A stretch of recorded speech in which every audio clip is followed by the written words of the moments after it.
Halo guys, kembali lagi.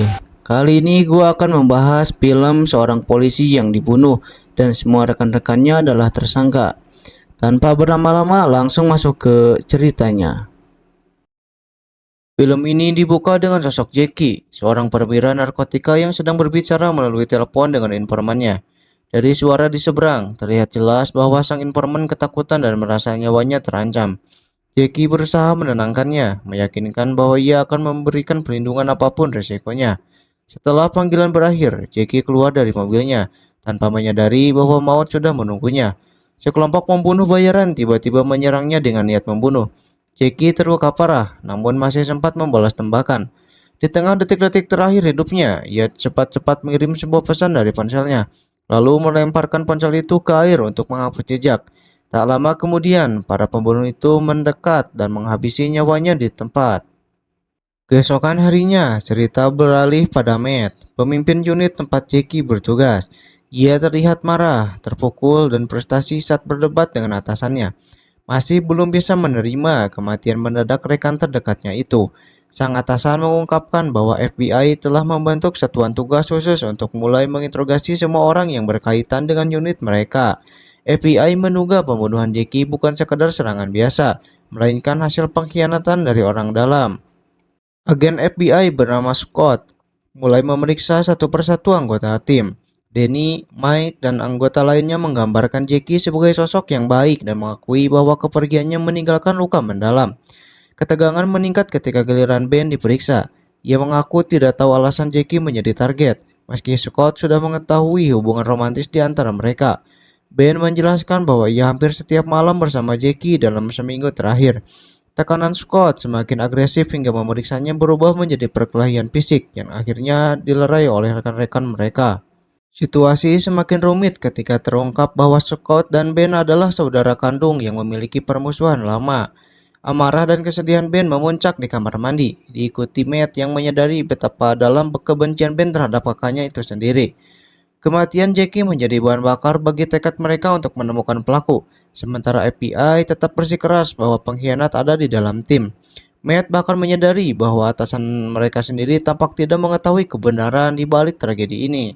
Ben kemudian kembali bergabung dengan tim, berusaha menutupi emosinya dengan candaan.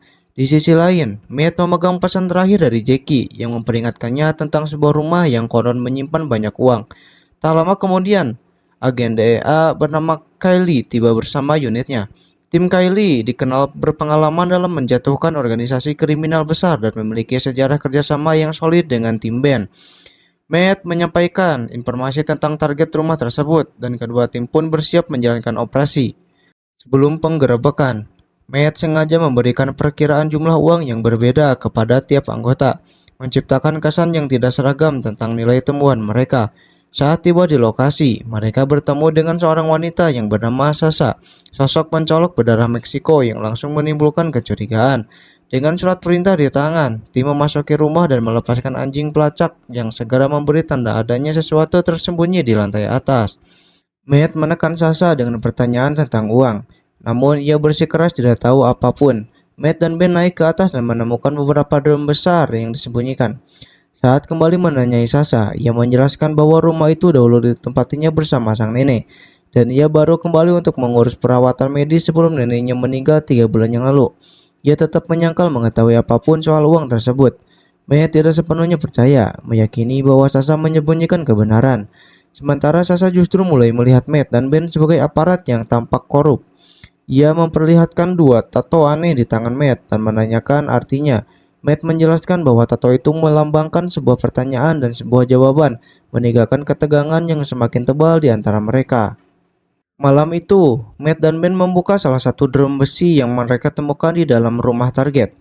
Keduanya langsung terpaku. Di dalam satu drum saja tersimpan uang tunai sekitar 1,4 juta dolar. Jumlahnya bukan hanya satu. Ada 14 drum penuh, yang berarti total uang itu nyaris menyentuh 20 juta dolar. Matt mengakui sepanjang karirnya belum pernah ia menemukan sitaan sebesar ini. Sesuai prosedur, setiap uang hasil penggerebekan harus dihitung langsung di lokasi. Matt memerintahkan semua orang menyerahkan ponsel mereka. Tim sempat memprotes, namun akhirnya menuruti perintah. Drum-drum itu dibawa ke lantai bawah. Danny dan Tabitha ditugaskan menghitung uang. Sementara Mike berjaga di luar, Ben mulai merasa gelisah. Waktu sudah larut dan berada di satu tempat dengan uang sebanyak itu terlalu berbahaya. Ia menyarankan agar mereka pergi secepatnya. Matt menolak. Baginya protokol tetap nomor satu. Uang harus dihitung dan dicatat sebelum mereka bergerak. Ia juga menegaskan bahwa atasan mereka belum perlu tahu apapun. Ben mengingat ucapan Jackie tentang sebuah tip besar dan merasa temuan ini mungkin ada hubungannya. Matt menanggapi dingin, menegaskan bahwa pengamanan lokasi tetap prioritas. Ketegangan meningkat ketika Mike memperingatkan bahwa kendaraan polisi baru saja tiba di luar. Ben dan Mike menemui para petugas itu dan menjelaskan bahwa mereka sedang melakukan penggerebekan. Namun para polisi tersebut mengaku tidak pernah menerima pemberitahuan. Kecurigaan langsung muncul ketika Ben menyadari bahwa mereka hanyalah bertugas berperangkat rendah. Bahkan salah satunya sedang diskors. Merasa ada yang tidak beres, mereka buru-buru kembali ke dalam rumah. Semua orang sadar, jika uang itu diketahui pihak luar, kekerasan bisa pecah kapan saja. Mereka bersiap menghadapi kemungkinan terburuk. Senjata diambil, rompi anti peluru dikenakan. Sasa masih terikat, marah namun tak berdaya. Di luar, Mike diam-diam mengeluarkan ponsel cadangan dan mengirim pesan ke kepala kepolisian, memberitahu bahwa mereka menemukan harta besar, sambil memperingatkan situasi yang semakin tak terkendali. Matt kembali menginterogasi Sasa dengan tekanan yang lebih keras. Kali ini, Sasa akhirnya menyerah. Ia mengaku dua pria datang ke rumah itu sebelumnya dan meninggalkan semua uang tersebut. Mereka mengatakan bahwa uang itu tidak berarti apa-apa bagi mereka. Dan jika ada orang datang, Sasa diminta membiarkan siapapun mengambil sebanyak yang mereka mau. Saat berbicara, Sasa melihat foto itu di ponsel Matt dan menanyakan siapa anak kecil di dalamnya. Matt menjawab bahwa itu adalah putranya. Pemeriksaan latar belakang terhadap Sasa pun dilakukan, namun tidak ditemukan catatan kriminal serius. Tiba-tiba, sebuah ponsel berdering. Ben mengangkatnya dan menerima ancaman halus. Ia disuruh mengambil uang secukupnya dan pergi, karena nyawa mereka tidak sebanding dengan 500 ribu dolar. Ben langsung menyeret Matt ke ruangan lain dengan amarah memuncak. Matt sebelumnya mengatakan akan ada 3 juta dolar, namun penelpon justru menyebut angka yang jauh lebih kecil. Saat itu Ben sadar, Matt telah menyembunyikan sesuatu. Matt tetap bungkam, tetapi Ben yakin rekannya sedang memainkan permainan yang jauh lebih besar dan berbahaya. Sementara itu, Denny dan Tabitha terus menghitung uang. Semakin lama, godaan semakin tak tertahankan. Mereka menyadari bahwa mengambil sedikit saja bisa mengubah hidup mereka selamanya. Di luar rumah, Ben menghubungi Kylie untuk meminta bantuan. Kylie menolak pada awalnya, tetapi Ben menjelaskan bahwa target ini berasal dari tip rahasia Matt dan jumlah uang yang mereka temukan benar-benar gila. Ia juga menyambut bahwa Matt belum melapor ke atasan. Kylie, yang masih terpuruk akibat kematian anaknya karena kanker dan kepergian istrinya, mengaku putus asa ingin memecahkan kasus pembunuhan Jackie. Akhirnya ia setuju datang.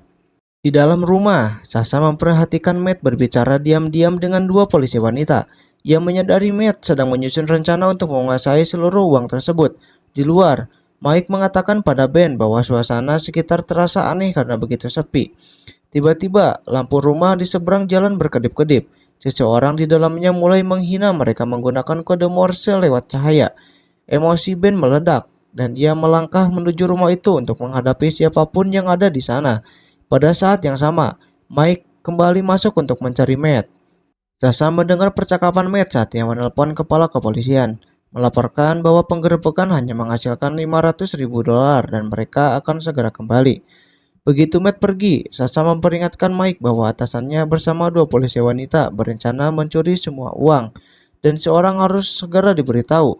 Tak lama kemudian, ponsel lain berdering. Denny yang menjawab kali ini, dan ancaman terdengar jauh lebih jelas. Mereka diberi waktu 10 menit untuk pergi atau semuanya akan dibunuh. Di luar, Mike kembali menghubungi kepala kepolisian, memohon agar ia datang secepat mungkin untuk mengamankan uang tersebut. Mike masuk lagi ke dalam rumah dan berbicara dengan Denny dan Tabitha, tetapi keduanya bersikeras bahwa situasi masih terkendali, meski bahaya kini semakin dekat dan waktu terus berjalan. Matt baru saja kembali ketika Denny memperingatkannya bahwa sekelompok pria bersenjata akan tiba dalam hitungan menit.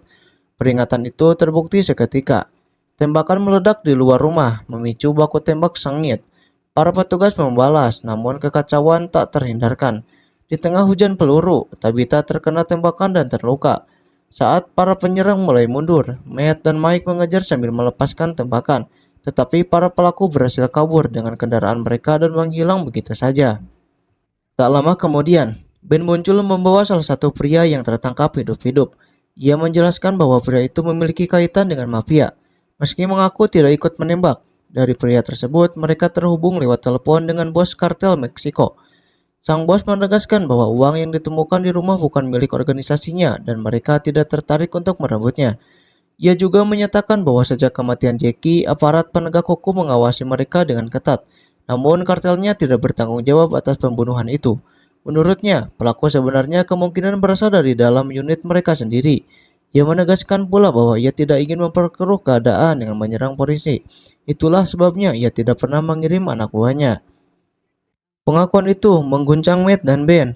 Mereka kembali ke dalam rumah. Lalu Matt memberitahu seluruh tim bahwa uang tersebut bukan milik mafia dan tidak akan ada yang datang untuk mengambilnya. Mendengar itu, Denny langsung mengusulkan agar mereka menyimpan uang tersebut.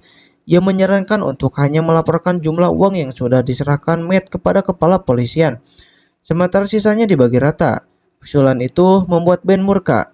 Ia menuduh Matt bekerja sama dengan penyerang di luar dan merancang semua ini demi mencuri uang. Matt membalas dengan menuding Ben sebagai pengkhianat karena berbicara dengan kontak mafia.